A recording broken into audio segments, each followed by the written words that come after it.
Alustame siit stuudiost korvpallilainel ja mul on hea meel tervitada meie stuudios Tallinna Kalevi mängijat Karl-Johan Lipsu. Tervist ka minu poolt ja aitäh kutsumast.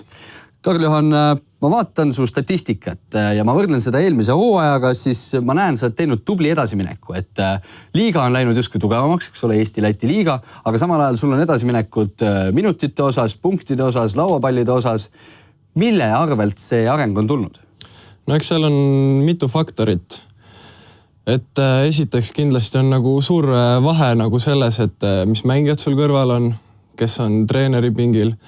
Et mitte, et isegi üks teisest parem oleks, eks ju, aga lihtsalt kuidas mängustiil sobib kindlale mängijale. Ja teine asi, kindlasti kõvasti on ka suvel tööd nähtud, et ja eriti tunnen, et olen füüsiliselt edasi läinud, et selles suured tänud Indrek Ruudule, kes on mulle neid kavasid teinud ja mind aitanud. Hooaja eel sa ütlesid ühes intervjuus, et sul on viimane aeg tõestada, et sa oled mängumees. Mis sa sellega nüüd silmas pidasid? Ma mõtlesingi siis seda, et nagu see hooaeg ma pean näitama, et ma olen suudan kanda ühte põhimängijate kohustusi võistkonnas, et vanus 22 nüüd, et ma arvan, et praegu nagu oligi viimane hooaeg seda teha, et siis näebki, kas võib veel asja saada või mitte.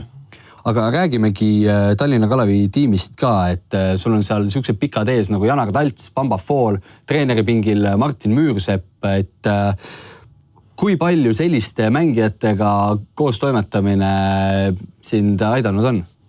Ei no kõvasti on aidanud selles mõttes, et nagu sa ütlesid, et mingisugused statistilised numbrid on paremaks läinud, et kui sa iga päev trennis maadledki Taltsi ja Bamba vastu, et siis ma arvan, et selles liigas, kus me mängime, nagu on väga vähe satse, kus on sama tugevad korvialused mängijad, kelle vastu mängida, nii et pigem on nagu kohati tunne, et trennis on isegi raskem maadelda kui mängudes. Hooaeg on tiimil päris hästi alanud, aga mis teie eesmärgid on täna? Ma arvan, et kindlasti me tahaksime sihtida seda 4., 5. kohta, et oleks realistlikult hea võimalus saada Final Fouri, aga me ei saa selle peale nagu praegu mõelda, et iga nädal on mäng, peame võtma igat nädalat nagu uuena, igat mängu uuena ja minema kõiki mänge võitma. Ja samuti näitas ka Kalev Cramo mäng, et me võime ka tugevamatega ammustada, kui asjad hästi tulevad. Jah. Aga ma küsiks veel lõpetuseks, et millised on sinu isiklikud eesmärgid, et nüüd väiksesse Kalevisse oled jõudnud, kas järgmine samm on suur Kalev Cramo või vaatad ka piiri taha, et välismaal ennast proovile panna? No selles mõttes ma arvan, et iga mängija, kes Eestis on, kellel kes nagu teeb professionaalselt seda asja, nagu mõtleb selle peale, et mängida välismaal, eks ju.